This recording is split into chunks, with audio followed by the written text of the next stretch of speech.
రంగారెడ్డి జిల్లా మహేశ్వరం నియోజకవర్గం ఇన్ఛార్జ్ కిచ్చెన్నగారి లక్ష్మారెడ్డి పిలుపు మేరకు గురువారం నాడు గుర్రంగూడ రోడ్డుపై contestant corporator DCC vice president Pandula Venkat Goud MLA Sabitha Indra Reddy దిష్టిబొమ్మను దగ్ధం చేశారు. ఈ సందర్భంగా రంగారెడ్డి జిల్లా ఉపాధ్యక్షుడు కంటెస్టెంట్ కార్పొరేటర్ పందుల వెంకటేష్ గౌడ్ మాట్లాడుతూ 10 సంవత్సరాలు కాంగ్రెస్ పార్టీలో మంత్రి పదవి అనుభవించి కాంగ్రెస్ పార్టీ బీ ఫామ్ పైన గెలిచి కాంగ్రెస్ పార్టీ నాయకులను కార్యకర్తలను వెన్నుపోటు పొడిచి బీఆర్ఎస్లో చేరి మంత్రి అయిన సబితా ఇంద్రారెడ్డి కాంగ్రెస్ పార్టీ పైన ముఖ్యమంత్రి రేవంత్ రెడ్డి పైన బీఆర్ఎస్ పార్టీ నాయకులు సబితా ఇంద్రారెడ్డి చేసిన వ్యాఖ్యలకు నిరసనగా గుర్రంగూడ రోడ్డుపై ఎమ్మెల్యే సబితా ఇంద్రారెడ్డి దిష్టిబొమ్మను దగ్ధం చేసినట్లు తెలిపారు. సొంత లాభం కోసమే సబితా ఇంద్రారెడ్డి పార్టీలు మారుతున్నారు తప్ప ఈ ప్రాంతాన్ని అభివృద్ధి చేయడంలో ఆమెకు అవగాహన లేదని, ఎమ్మెల్యేగా ఉండి ఈ ప్రాంతాన్ని ఏం అభివృద్ధి చేయలేదని విమర్శించారు. నిధులు తెచ్చి ఈ ప్రాంత సమస్యలను పరిష్కారం చేయాలని ఆలోచించకుండా రాజకీయ భిక్ష పెట్టిన పార్టీని ముఖ్యమంత్రి పైన విమర్శలు చేయడం సిగ్గుచేటని మండిపడ్డారు. ఈ కార్యక్రమంలో గుర్రం లక్ష్మారెడ్డి, శ్రీనివాస్ గౌడ్, గడ్డం లింగారెడ్డి, పందుల శివగౌడ్, కాంగ్రెస్ పార్టీ నేతలు భారీగా పాల్గొన్నారు. ఈరోజు మహేశ్వరం నియోజకవర్గం కాంగ్రెస్ పార్టీ ఇన్ఛార్జి కిచ్చెన్నగారి లక్ష్మారెడ్డి గారి పిలుపు మేరకు అసెంబ్లీలో రేవంత్ రెడ్డి పైన మన స్థానిక ఎమ్మెల్యే సబితా ఇంద్రారెడ్డి గారు చేసిన ఆరోపణల్ని వెంటనే ఉపసంహరించుకోవాలని చెప్పి ఈరోజు నియోజకవర్గం మొత్తం మహేశ్వరం నియోజకవర్గంలోని మొత్తం ఈరోజు దిష్టిబొమ్మ దగ్ధం చేయడం జరిగింది. కాబట్టి కిచ్చెన్నగారి లక్ష్మారెడ్డి గారి పిలుపు మేరకు ఈరోజు గుర్రంగూడలోని మన గుర్రం లక్ష్మారెడ్డి అన్న గారు, గడ్డం లింగారెడ్డి అన్న గారు, శ్రీనివాస్ గౌడ్ గారు, మన శివకుమార్ గారు, శివగౌడ్ అందరి ఆధ్వర్యంలో ఈరోజు సబితా ఇంద్రారెడ్డి గారి దిష్టిబొమ్మని దగ్ధం చేయడం జరిగింది. సబితా ఇంద్రారెడ్డి గారు 2004 నుంచి 2014 వరకు అన్ని పదవులు అనుభవించి, మంత్రి పదవి అనుభవించి కాంగ్రెస్ పార్టీలో ఉన్నత స్థానంలో ఉండేది. కాబట్టి 2018లో కాంగ్రెస్ పార్టీకి మోసం చేసి కాంగ్రెస్ పార్టీ కార్యకర్తలు గెలిపించుకున్న తర్వాత వెంటనే అధికారం అని చెప్పి బీఆర్ఎస్ పార్టీలో విలీనమైంది. బీఆర్ఎస్ పార్టీలో విలీనం కావడమే కాకుండా ఈరోజు సిఎల్పి కూడా కాంగ్రెస్ పార్టీ సిఎల్పి లేకుండా 12 మందిని తీసుకొని కాంగ్రెస్ పార్టీకి వెళ్ళి బీఆర్ఎస్ పార్టీలో తీసుకుపోయి అభివృద్ధి పేరు మీద మొత్తం ఇక్కడ కార్యకర్తల్ని, నాయకుల్ని అన్యాయంగా నెత్తి మీద కాల్మెట్ తొక్కిన విధంగా మొత్తం అభివృద్ధి అని చెప్పి పోయి బీఆర్ఎస్ పార్టీలో పడ్డది. కానీ ఇక్కడ గుర్రంగూడలో కానీ ఇప్పటి వరకు బీఆర్ఎస్ పార్టీ సబితా ఇంద్రారెడ్డి గారు చేసిన ఒక్కటి కూడా డెవలప్మెంట్ లేదు. కాబట్టి సబితా ఇంద్రారెడ్డి గారు ఈరోజు కాంగ్రెస్ పార్టీ పైన, రేవంత్ రెడ్డి గారి పైన విమర్శించే నైతిక హక్కు మీకు అసలు లేదు. ఇప్పటి వరకు కాంగ్రెస్ పార్టీని నువ్వు బుధల పైన పెట్టి మంత్రి పదవులు అనుభవించడం. కానీ ఇలా బీఆర్ఎస్ పార్టీలో అధికార పార్టీ కాంగ్రెస్ పార్టీ పైన ఆరోపణలు చేయడం సరికాదు. సీఎం రేవంత్ రెడ్డి గారు ఏమన్నారు మిమ్మల్ని? సీఎం రేవంత్ రెడ్డి గారు తమ్మి నువ్వు అక్కడ కొడంగల్లో ఓడిపోయావు, నువ్వు ఇక్కడ మల్కాజ్గిరికి వెళ్ళి ఎంపీగా పోటీ చేయి, నేను గెలిపిస్తా, ఒక పెద్ద కళగా నీకు అండగా ఉంటా, అండదండలతో నీకు గెలిపిస్తా అని చెప్పి రేవంత్ రెడ్డి గారికి మల్కాజ్గిరిలో ఎంపీ సీట్ రాగానే వెంటనే ఎట్లానే గెలుస్తాడు అని చెప్పేసి అక్కడ ఎల్బీనగర్ సుధీరెడ్డిని ఈమె ఇక్కడ మొత్తం అందరినీ ఒక 12 మందిని ఎమ్మెల్యే తీసుకుపోయి కాంగ్రెస్ పార్టీ చంపే విధంగా చేసిన ఘనత సబితా రెడ్డి కాదా? మరి ఆ రోజు నేను తమ్ముడు నువ్వు సీఎం అవుతావు, నువ్వు మంచి ఉన్నత స్థాయిలో ఉంటా అని నేను ఏదో గొప్ప చెప్పి అసెంబ్లీలో ఆరోపణలు చేస్తున్నావు. కానీ కాంగ్రెస్ పార్టీనే పుస్తకం చేయాలని నువ్వు వచ్చి నువ్వు బీఆర్ఎస్ పార్టీలో విలీనం చేసావు. కాబట్టి రేవంత్ రెడ్డి గారు ఏం చెప్పిండు? అక్క నువ్వు చెప్పింది కరెక్టే, కానీ నన్ను లాస్ట్కు అట్టడం వచ్చినావు. కాబట్టి ఈరోజు కేటీఆర్ కూడా నీ పరిస్థితి కూడా ఇదే అవుతుంది, సబితా అక్క నమ్మకూడదు అన్నాడు. ఎందుకన్నాడు?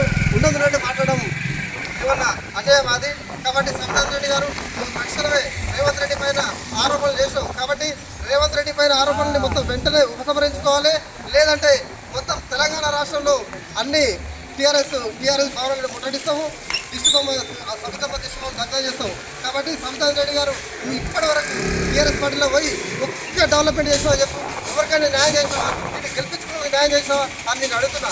కాబట్టి వెంటనే ఈరోజు మహేశ్వరం నియోజకవర్గంలోని ఎన్నో డెవలప్మెంట్ అవుతున్నాయి. ఇలా మన సీఎం రేవంత్ రెడ్డి గారు కందుకూరు మండలంలోని స్కిల్ డెవలప్మెంట్ యూనివర్సిటీని ఓపెన్ చేయడానికి వస్తున్నారు. ఇవన్నీ డెవలప్మెంట్ చూడలేక మహేశ్వరంలోని మంత్రి ఉన్నా కానీ డెవలప్మెంట్ చేయలేదు. కాబట్టి ఇవాళ ఇక్కడ డెవలప్మెంట్ అవుతుందని ఉద్దేశంతో సీఎం అడ్డుకోవాలని చూస్తున్నాం. కాబట్టి ఖబర్దార్ సబితా రెడ్డి, నువ్వు వెంటనే కాంగ్రెస్ పార్టీ నాయకులు కానీ, కాంగ్రెస్ పార్టీ కార్యకర్తలు కానీ, సీఎం రేవంత్ రెడ్డి గారు కానీ ఎవరిపైన కానీ నువ్వు ఆరోపణలు చేసిన ఖబర్దార్.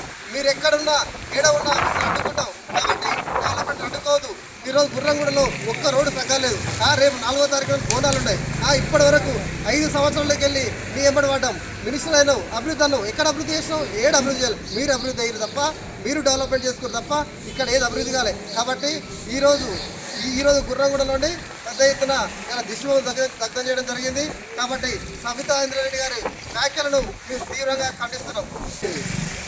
ఇప్పుడు మన గుర్రంగూడ ఆధ్వర్యంలో సబితా ఇంద్రారెడ్డి గారు ఉన్నారు కాబట్టి ఎమ్మెల్యే ఇంతకుముందుకు ఎమ్మెల్యే ఆమె ఉండే కాంగ్రెస్ నుంచి గెలిచి టీఆర్ఎస్లో పోయి అభివృద్ధి చేస్తానికి పోయింది. అభివృద్ధి కాదు, మాకు ఊరికి ఏదన్నా మాకైతే రోడ్లు ముఖ్యం, ఏది లేదు. ట్యాక్సీ మాత్రం మాకు ట్యాక్సీలు పోయి ఆ ట్యాక్సీల గురించి కూడా మేము ధర్నా చేసినాము. నగర పంచాయతీ ఎక్కడ ధర్నా చేసినాము, అది కూడా ఇంకా ఇంతవరకు కానీ.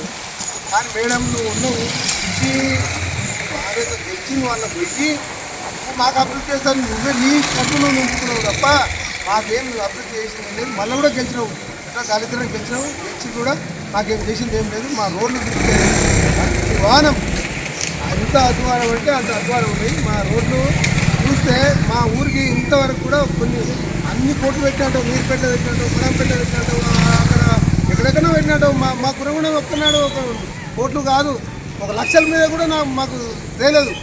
ఇప్పుడు ఎన్నో ఓపెన్ చేస్తా అని చెప్తే వాళ్ళు ఓపెన్ చేసి ఆల్మాసగూడ నుంచి గురంగూడ వచ్చినాక రోడే లేదు. వాళ్ళు ఇప్పుడు మాది గురంగూడ డెవలప్ అవుతుంది. ఎన్ని కాలనీలు 36 కాలనీలు ఉన్నాయి. 36 కాలనీలు ఎంత బాధపడుతున్నారంటే మమ్మల్ని అడుగురు ఇక్కడ మీ పార్టీ వచ్చి ఏం చేస్తారు. మాకు అభిప్రాయం ఉన్నది, లేకున్నా ఏం కాకపోవాలి ఉన్నది ఆ ఉండి ఇప్పుడు చేయలేకపోతున్నాం అని నేను కూడా లక్ష్మీ జరుగుతున్నాం. మా బాధ మేము పడుతున్నాం, రోడ్ల గురించి బాగా పడుతున్నాం. రోడ్లే చేయమంటారు మాకు అభివృద్ధి అంటే రోడ్లే అభివృద్ధి ఉంటేనే ఇంకా కాన్స్టిట్యూషన్ ఇంకా మంచిగా అవుతుంది, అభివృద్ధి మంచిగా చేస్తుంది.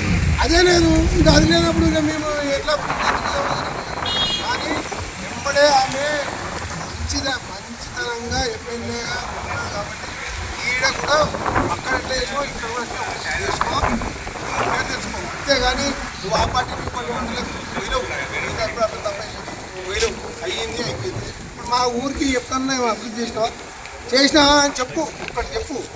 ఏది ఆదిత్యనారు మన ఊరికిపోతే ఇంటికి 10,000 ఇస్తామని చెప్పి ఆయన ఎవరు ఎమ్మెల్యే ఇబ్రపట్నం ఎమ్మెల్యే మంత్రి రెడ్డి ఇచ్చిన వాళ్ళకు పార్టీ వాళ్ళకి ఇచ్చిండు, పార్టీ వాళ్ళకి ఇవ్వలేదు. అవన్నీ గుంట్ల చెర్ల మునిగిపోయినాయి. అవన్నీ మునిగిపోయినాయి. మీరు ఇచ్చే పర్మిషన్లే మీరే ఇచ్చారు, మీరే మనం మునిగిపోయినాయని చెప్తారు. ఇవన్నీ ఆ పర్మిషన్లు అవసరమా? మీరు